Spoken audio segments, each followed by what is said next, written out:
Information importante pour tous nos téléspectateurs de Canal+ Afrique. Canal+ change la numérotation de la majorité de leurs chaînes sur le bouquet Afrique. EMCI TV sera désormais au numéro 317 et ce changement sera effectif à partir du 7 juillet 2025. Fini le 197, place au 317. Notez bien ce nouveau numéro pour ne rien manquer de vos programmes préférés. EMCI TV, chaîne 317 sur Canal+ Afrique dès le 7 juillet.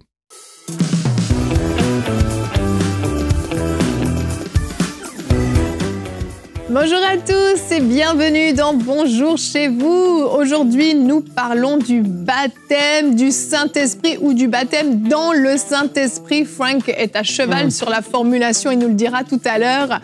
On va parler de cette puissance qui change tout. Alors cette semaine, elle est en feu. Lundi, on a parlé de notre identité. Hier, on a parlé de notre autorité. Aujourd'hui, du baptême du Saint-Esprit. Et demain, on va parler de la prière qui produit les percées. On bâtit, et quand je dis on, c'est Homer, Frank et moi. Hello messieurs, on passe toute la semaine ensemble. Quel privilège de vous avoir. Alléluia. Ah, là, il manque baptême dans le Saint-Esprit. Qui est celui qui te baptise? C'est le même que celui qui te sauve, qui te guérit, délivre et qui revient bientôt. Son nom est Jésus-Christ de Nazareth. Il est celui qui te baptise du Saint-Esprit et de feu. Un petit press break. Mande librecito.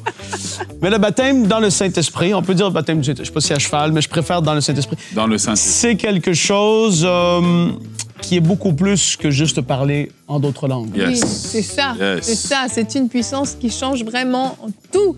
Et on en parle. Vous allez dire tous mes points. Non, t'inquiète pas, on garde ça. Stop!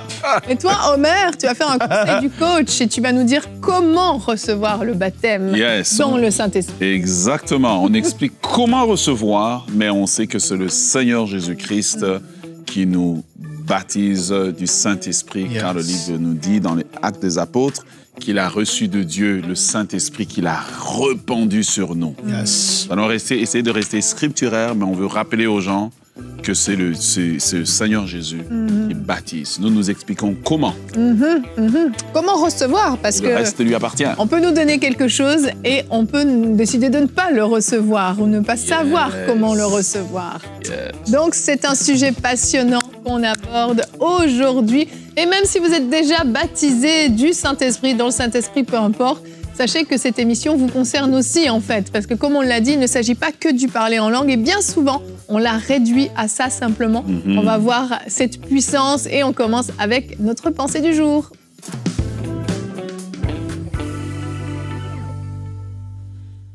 Ah oui, le baptême dans le Saint-Esprit, c'est différent de la nouvelle naissance. Et j'ai déjà fait une rubrique là-dessus. Evelyne, dans une émission, la différence entre les deux, tu te rappelles? Oui, tout à fait. Ouais, je pense que tu avais trouvé que la question était peut-être un peu nulle. Comme souvent. Je sais pas. Et je suis sûre que tu étais en feu à la fin. Mais c'est différent. C'est une expérience différente et séparée de celle de la nouvelle naissance où la nouvelle naissance, tu deviens un enfant de Dieu, le Saint-Esprit vient habiter en toi. Et là, ici, Acte 1:8, le passage, évidemment, qui en parle, c'est Jésus qui parlait aux apôtres et dit « Vous recevrez une puissance, le Saint-Esprit survenant sur vous, et vous serez mes témoins, etc. » Le baptême dans le Saint-Esprit, c'est quelque chose d'extraordinaire. Et je ne peux pas faire justement un exposé de tous les versets dans le peu de temps que j'ai. Mais ce que je veux te rappeler, c'est que dans les 4 passages, principaux passages qu'on peut voir dans la parole par rapport au baptême dans le Saint-Esprit, tous ont reçu. Et c'est ce qu'on croit et c'est la conviction qu'on a, c'est que Dieu est bon et il veut que tous ses enfants puissent recevoir ça. Et Homer va en parler tout à l'heure, mais on peut le voir dans Acte 2, Acte 8, Acte 10, Acte 19. Vous pourrez aller creuser ces passages et certainement qu'on va en voir plusieurs durant cette émission. Maintenant, qu'est-ce que ça produit? Tu peux pas mettre des mots sur des choses spirituelles parfois pour essayer de tout expliquer. C'est extraordinaire. C'est une bénédiction et une grâce. Et ceux qui le vivent, parce que c'est pas quelque chose que c'est une fois et ça finit là, il y a toutes sortes de bienfaits. Parce que comme j'ai dit, c'est plus que de prier en d'autres langues, même si ça, c'est une bénédiction. Quand tu pries en d'autres langues, c'est des prières parfaites qui montent vers Dieu. Mais aussi, c'est très, très, très utile pour le combat spirituel. C'est extrêmement puissant au niveau du revêtement de puissance qu'une personne reçoit à ce moment-là. Et c'est aussi une façon de se garder chargé, rempli spirituellement. Il y a plusieurs bienfaits qui vont être attachés à être baptisé dans le Saint-Esprit et duquel il y a le parlant d'autres langues aussi qui va être là.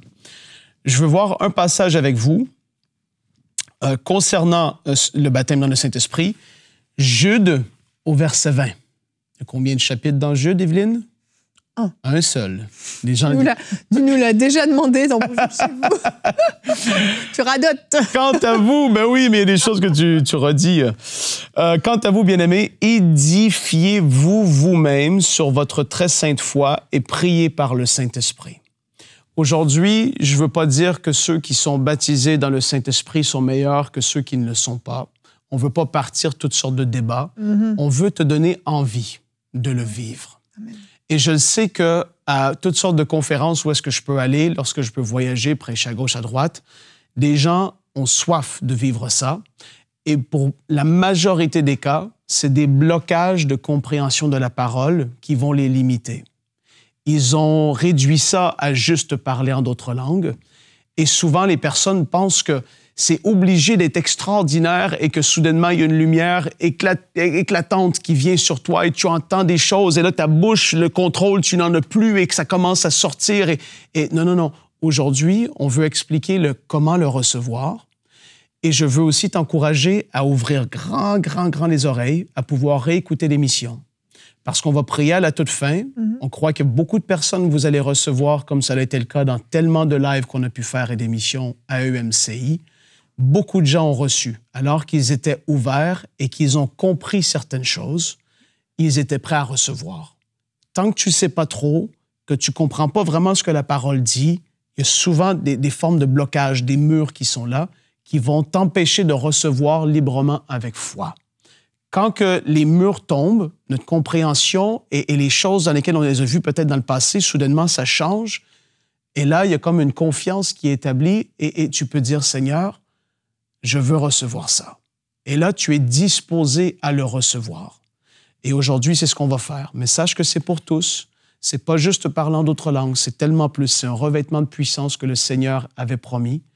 Et aujourd'hui, c'est une bénédiction dans ta vie personnelle. Les gens qui l'ont vécu ont tous témoigné que, wow, c'est tellement une grâce et un privilège. Et pourquoi? On en a parlé dans l'émission numéro 1 de la semaine. Pour moi, ça fait partie de notre héritage en tant qu'enfant de Dieu dans cette nouvelle alliance de pouvoir recevoir ça. Pourquoi est-ce qu'on vivrait sous nos privilèges et nos droits? Amen. Merci, Frank. On peut regarder tout de suite notre verset du jour qui est dans Actes 19 au verset 6 qui reprend ce que Frank partageait. Lorsque Paul posa les mains sur eux, le Saint-Esprit vint sur eux et ils se mirent à parler en langue et à prophétiser. Déjà là, on voit que c'était pas juste le parler en langue, on l'a dit, mais là, c'était accompagné de la prophétie. Et en fait, quand on regarde Pierre, notre cher Pierre, avant et après le baptême du Saint-Esprit, c'est pas le même homme. C'est pas le même homme, et c'est pas le seul, hein, les autres disciples. Mais je crois que Pierre est le plus flagrant parce que on a vu Pierre dans son pire. Oui, il a fait preuve d'une certaine lâcheté. On le sait, en reniant Jésus 3 fois. On le sait, il s'était lui-même disqualifié. Il s'était grillé à ses propres yeux, en fait. Et il était abattu, découragé. Je pense qu'il ne se sentait absolument pas dans une position d'autorité, de puissance ou quoi que ce soit.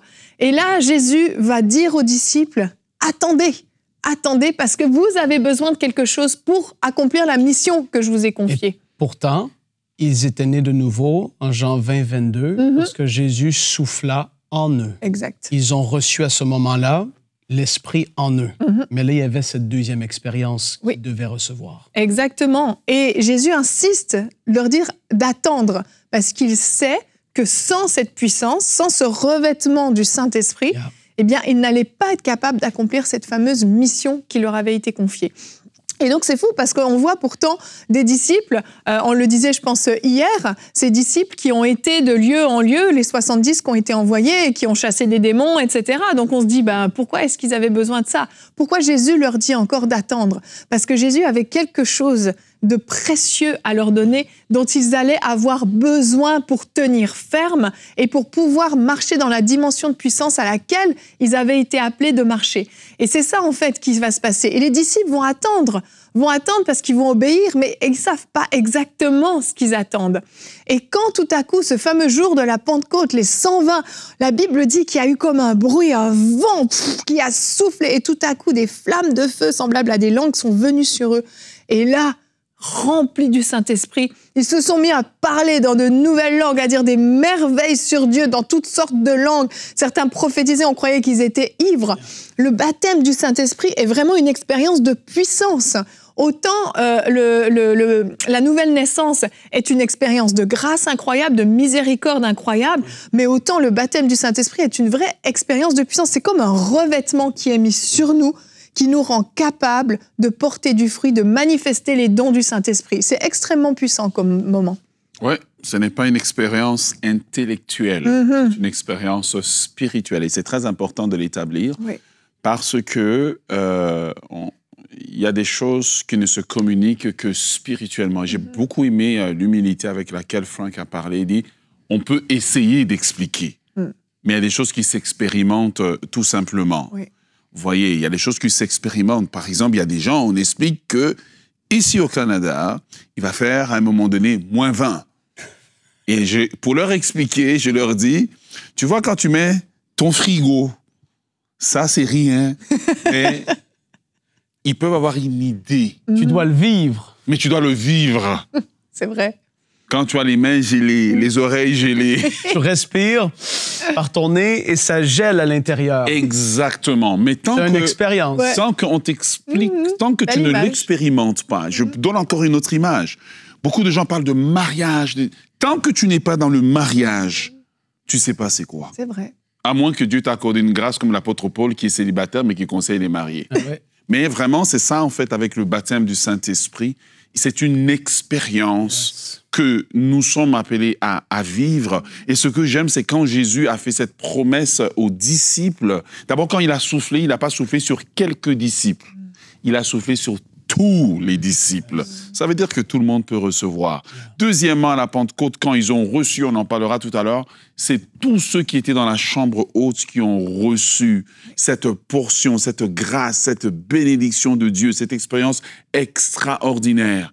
Vous voyez, plus tard, quand Paul va imposer les mains à quelques disciples qui n'avaient pas reçu, ben, tous ceux à qui il a imposé les mains ont reçu. Ça veut dire que tout le monde peut recevoir.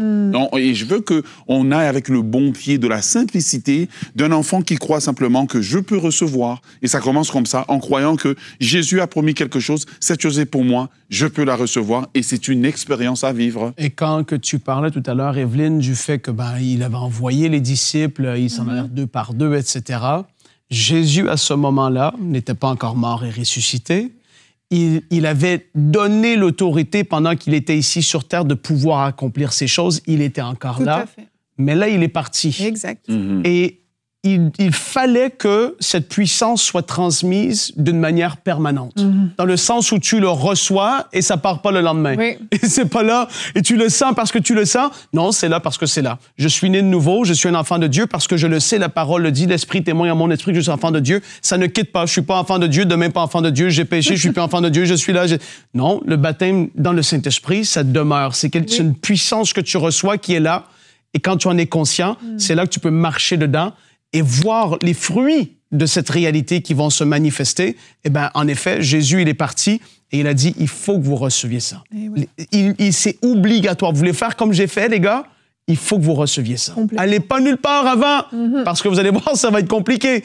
Parce que quand on marche sans ça, on tombe souvent dans des théories, des mots, on essaie de convaincre par l'intellect et par des discussions très intellectuelles, etc. Mais à un moment donné, il faut la démonstration de puissance. Tout à fait. Et ça, c'est ce qui accompagne le baptême dans le Saint-Esprit en partie. Et on Avant le voit... qu'on aille plus loin, j'aimerais juste rajouter quelque chose. Jésus a envoyé les disciples, il a soufflé sur eux, recevez le Saint-Esprit. Dans la chambre haute, ils ont reçu. J'aimerais vraiment parler à toutes les catégories de personnes. Je pense qu'on doit parler. Les disciples avaient déjà fait des miracles, ils avaient déjà fait, mais ils n'avaient pas encore reçu. J'aimerais parler aux chrétiens anciens, ceux qui sont depuis longtemps. Cette expérience, c'est aussi pour vous. C'est autant pour les nouveaux que pour vous. Mais le texte nous enseigne, c'est aussi pour ceux qui exercent déjà le ministère, en fait, mais qui n'ont pas encore reçu. C'est pour vous aussi. C'est vrai, c'est vrai. Dieu n'exclut personne. Voilà. Et on va voir maintenant comment recevoir ce fameux baptême du Saint-Esprit ou dans le Saint-Esprit dans la rubrique Conseil du coach.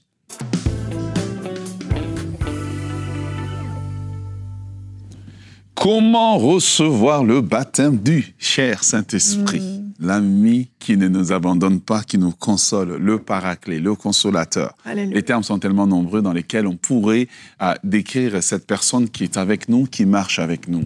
Mais j'aimerais commencer par faire une affirmation. Si tu as la foi, avant la fin de cette émission, tu vas recevoir ton baptême du Saint-Esprit. C'est quelque chose que je reçois fortement de la part de Dieu. On te dit comment, mais le baptiseur dans le Saint-Esprit, si je peux le dire ainsi, c'est le Seigneur Jésus-Christ qui est juste à côté de toi et qui maintenant est prêt à déverser, à te tremper dans ce Saint-Esprit. J'avais environ 17 ans, 18 ans, lorsque le Saint-Esprit m'a visité alors qu'on était en train de prier pour moi. Voilà, et j'aimerais te dire, la même expérience est disponible pour toi. C'est pour ça que je pourrais expliquer de 80 manières comment recevoir le Saint-Esprit. La vérité est qu'il faut juste l'expérimenter, en fait. Tant que tu n'as pas expérimenté ça, je pourrais expliquer la théorie, mais là, c'est le temps de la pratique. Jean 14, le verset 16 à 17, Jésus dit, « Je prierai le Père et il vous donnera un autre consolateur afin qu'il demeure éternellement avec vous, l'Esprit de vérité. » Actes chapitre 1, le verset 8, Jésus dit encore, « Mais vous recevrez une puissance, le Saint-Esprit survenant sur vous, et vous serez mes témoins à Jérusalem, dans toute la Judée, dans la Samarie, et jusqu'aux extrémités de la terre. » Lorsqu'on regarde ces textes, on se rend compte que le désir de Christ n'était pas que nous puissions rester seuls, mais c'était que nous puissions recevoir cette personne merveilleuse du Saint-Esprit. Alors on se pose la question ne se pose pas à savoir est-ce que c'est pour moi, mais la question qui se pose ici, c'est est-ce que je suis prêt à recevoir?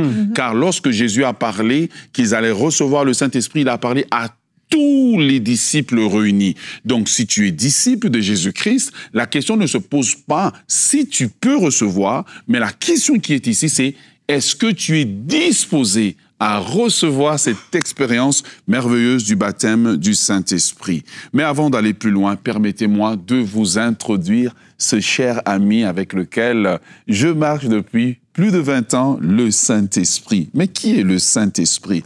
Eh bien, premièrement, le Saint-Esprit n'est pas une puissance, mais le Saint-Esprit est une personne. Le Saint-Esprit est une personne. Voilà pourquoi Jésus dit dans Jean chapitre 14, le verset 16, il dit « Je prierai le Père et il vous donnera un autre consolateur. » Un consolateur veut dire simplement un avocat, un assistant, une force, un guide, quelqu'un qui se tient à nos côtés.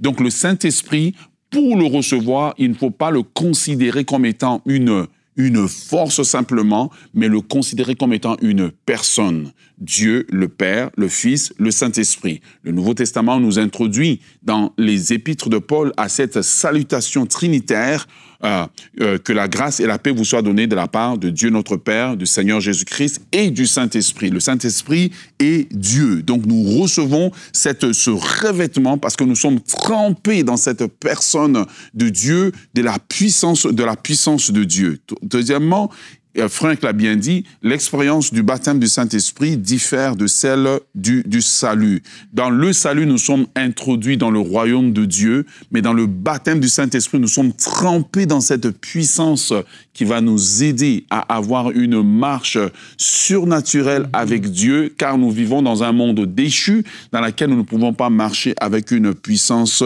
naturelle.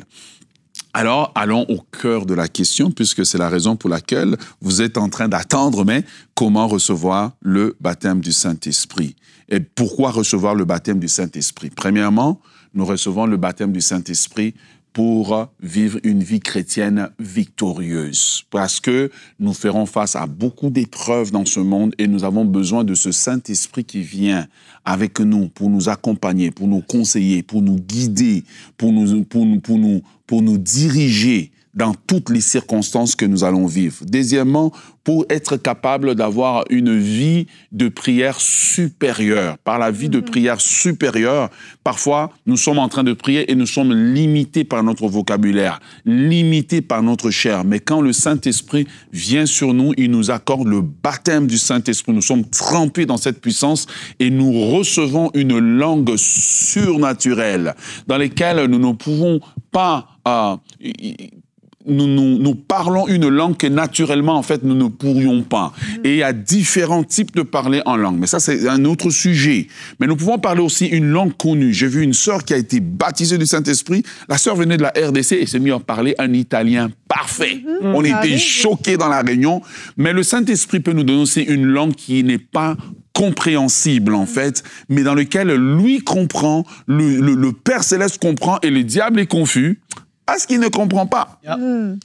Et donc, aussi pour être témoin de Jésus-Christ. Donc, le baptême du Saint-Esprit, en fait, c'est l'équipement, le revêtement de Dieu sur nous pour l'exercice du ministère, vivre une vie chrétienne totalement épanouie et aussi pour être témoin de Jésus-Christ. Alors, pour recevoir le baptême du Saint-Esprit, premièrement, il faut avoir soif, il faut le désirer. Dieu ne peut pas nous donner quelque chose, il ne va pas le forcer sur nous, il faut le désirer. C'est pour ça qu'on voit souvent les nouveaux convertis, à peine convertis, et puis quand on les introduit, ils sont tellement bébés dans la foi, ils disent « Ok, ils croient qu'ils peuvent recevoir », et puis ils reçoivent facilement parce qu'il n'y a pas comme des forteresses de raisonnement, de la religion, etc. La première des choses, c'est avoir soif. Et la soif peut venir aussi par un enseignement qu'on a reçu. Et on réalise comme ces disciples à qui Pierre a dit « Avez-vous reçu le Saint-Esprit » Il dit « On ne savait pas qu'il y avait un Saint-Esprit. » Et automatiquement, ils étaient ouverts à recevoir. Et ils ont reçu. Et parfois, on vient dans des milieux qui sont fermés fermés au Saint-Esprit. Et gloire à Dieu pour un instrument comme EMCI qui vient dans vos maisons, qui ne vient pas dans ton église, mais dans ta maison, te parler à toi, te dire « Tu peux recevoir le Saint-Esprit. » Ce n'est pas une question des dénominations. C'est une question d'ouverture à ce que Dieu a de disponible pour toi. Amen. Et au courant des années, j'ai vu des gens de différentes dénominations recevoir le Saint-Esprit. J'ai vu des gens recevoir le Saint-Esprit. À un moment donné, j'ai dit, ça va, reçois le Saint-Esprit. Il se met à parler en langue. L'autre au téléphone est en train en un entretien pastoral. On était pendant la Covid. On ne pouvait pas se voir. Et je lui dis, je sens que tu peux recevoir le Saint-Esprit. Je dis, reçois le Saint-Esprit. La personne se met à parler en langue. Pourquoi? Parce que le cœur était disposé. Amen. Ce n'est pas une question de dénomination, mais c'est une question d'un cœur qui est disposé, qui dit, il y a quelque chose de plus que je peux recevoir de la part de Dieu. Et donc, premièrement, c'est avoir soif. Deuxièmement, croire que c'est pour toi, pas pour toi demain, mais c'est pour toi aujourd'hui. Maintenant, c'est pour toi. C'est maintenant que ça se passe. Croire que c'est pour toi aujourd'hui, que cette promesse est pour toi. Deuxièmement, si tu es tout seul, demandez à Dieu avec foi, baptise-moi du Saint-Esprit. Seigneur, remplis-moi. Baptise-moi dans le Saint-Esprit. Je crois que je peux vivre une vie chrétienne plus profonde avec toi. Baptise-moi de ton Saint-Esprit. Deuxièmement, se préparer à recevoir par la foi. Et souvent, lorsque nous recevons le baptême du Saint-Esprit, eh bien, quand nous demandons, commençons à prier. À un moment donné, quand nous sommes en train de prier, les langues de feu vont descendre sur nous. J'ai entendu des témoignages extraordinaires d'une personne qui travaillait avec moi. Je lui ai parlé du Saint-Esprit. Elle a prié, elle me dit, pasteur, je ne reçois pas. Je lui ai dit, ne t'inquiète pas, à un moment donné, ça va venir. Elle était dans la douche. Visitation. Yes. Et je prie que cela soit ton partage aujourd'hui. Et les signes du baptême du Saint-Esprit, évidemment, oui, il y a le parler en langue, mais aussi une des choses qu'on ne parle pas, au signe initial, le parler en langue.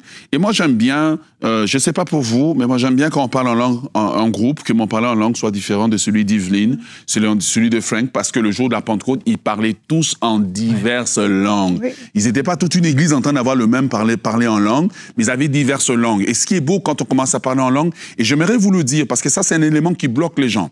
Parfois, lorsque tu parles en langue au départ, tu sais, ton premier parler en langue, c'est et puis tu écoutes Frank est en train de parler en langue. Libra, komale, zekutalama, ibra kateba. Et là, tu es comme, oh, mais non, ça, c'est pas parler en langue. Mais rappelle-toi que quand un bébé parle, il va parler avec des mots simples. Glou, glou, glou, gla, gla, gla. Et puis, on est très content. Et le Père Céleste veut que tu lui fasses confiance. Mais parfois, ça va commencer juste par une syllabe. Oui, tout à fait. Mais cette syllabe, c'est comme quand on parle en bon québécois, là. On vient de dire 3 choses différentes. Et c'est ça que tu dois croire. Par la foi, tu t'engages avec Dieu et tu crois que ce qu'il t'a donné, eh bien, commence avec ce que Dieu t'a donné. Les gens sont bloqués parce qu'ils veulent parler en langue sophistiquée, mais tu oublies que nous, là, ça fait des années qu'on parle en langue et le Saint-Esprit a rajouté. Au fur et à mesure qu'on parlait, le Saint-Esprit a rajouté et parfois dans une réunion, on parle en langue, et puis le parler en langue commence à changer. On rentre dans un autre type de parler en langue. Pourquoi? Parce que ça fait longtemps. Accepter de commencer petit, accepter de commencer par des petits pas. Et parfois, le premier petit pas que tu vas le faire pendant 1 an. C'est juste la même syllabe que tu répètes, mais la même syllabe peut avoir plusieurs variances. Vous voyez, même dans la langue française, on a le même mot à plusieurs variances. Pourquoi? Le plus important, c'est que ton Père Céleste te comprend lorsque tu es en train de parler. Et tu vas voir, le Saint-Esprit va t'aider. Ensuite de ça, lorsque nous avons le baptême du Saint-Esprit, eh bien, notre vie de prière deviendra plus fervente, plus profonde. Ça, c'est aussi un des signes du baptême du Saint-Esprit. On va avoir cette audace spirituelle de partager la parole, une passion nouvelle que le Saint-Esprit met en nous. On aura la sensibilité à la voix de Dieu. Très sensible à la voix de Dieu.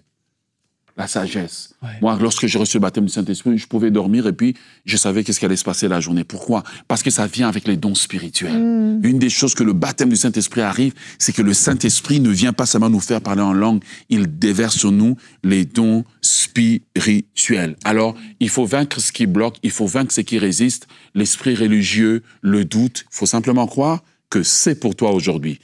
Paul a imposé les mains. Il n'a pas expliqué 40 000 manières comment recevoir. Il dit, vous voulez recevoir? OK, on impose les mains, ils ont reçu. Tu veux bien prier? Oh yes! Père Céleste, je prie pour une personne qui est dans la maison en ce moment.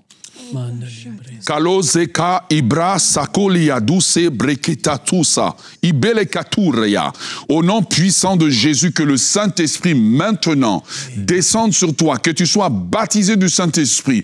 Reçois le feu de Dieu, reçois des langues nouvelles. Dans le nom de Jésus, que tu parles dans des nouvelles langues. Dans le nom de Jésus, que tu reçoives le baptême du Saint-Esprit. Dans le nom de Jésus, que tu reçois des dons spirituels. Ce n'est ni par la force, ni par la puissance, mais par mon esprit, dit l'Éternel. Reçois maintenant, au nom de Jésus de Nazareth. Et pendant que tu reçois ce baptême du Saint-Esprit, pendant que tu es baptisé dans le Saint-Esprit, des fleuves nouveaux coulent de toi, des langues nouvelles sortent de toi maintenant. Tu reçois une nouvelle passion pour Dieu. Tu reçois un nouveau feu pour Dieu. Tu reçois un renouvellement de ton homme intérieur dans le nom de Jésus. Je voudrais prier pour toi maintenant. Tu m'as écouté et tu es un pasteur. Tu es un serviteur de Dieu. Et tu dis, j'ai entendu parler de ces choses, mais moi, je n'ai jamais reçu. Aujourd'hui, c'est ton jour. Reçois maintenant, simplement comme un enfant, dans le nom puissant de Jésus-Christ de Nazareth.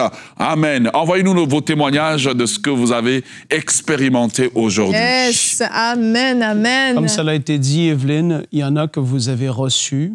Et moi, je l'ai déjà expliqué, je savais, j'avais les mots dans mon esprit, mais je n'osais pas ouvrir la bouche parce que je ne comprenais même pas. Il y en a que ça semble être comme ça soudainement, mais moi, j'avais des mots et c'est le soir que j'ai même commencé à oser ouvrir la bouche et dire, et ça le fait prouf. Il y en a qui ont reçu et qui vont le voir se manifester dans les prochaines minutes et même dans les prochaines heures. Amen. Amen. Merci, Omer. Oh là là, quelle belle semaine. Et ce n'est pas terminé. Demain, on parle de la prière qui crée les percées. On aime les percées, on veut des percées.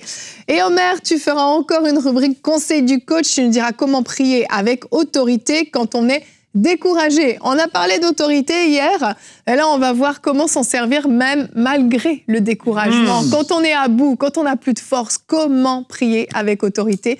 Eh bien, c'est notre thématique de demain. Alors on se retrouve demain. Bonjour chez vous.